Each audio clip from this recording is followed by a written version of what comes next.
ברוכים הבאים לפודקאסט, אני אילן, צלם מקצועי, שזו הדרך אלגנטית להגיד שאני מסוגל להתרגש מתאורה בחניון.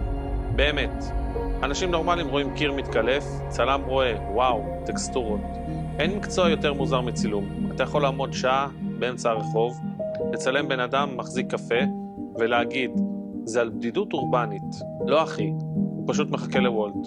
והקטע עם ציוד, זה נהיה מחלה. צלם יקנה עדשה חדשה, ישים אותה על המצלמה, יצלם את הכלב שלו בבית, ויגיד, וואו, החדות. אחי, זה פודל, לא נשק גרעיני. וכל הצלמים, אותו דבר. תמיד יש להם תיק ששוקל כמו מקרר קטן, אבל בפועל הם משתמשים רק בעדשה אחת. השאר זה בשביל להיראות עמוק באישיות.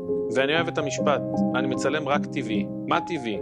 ראיתי צלמים מזיזים מציץ, מסובבים וילון, מכבים מנורה, פותחים מקרר בשביל החזר אור.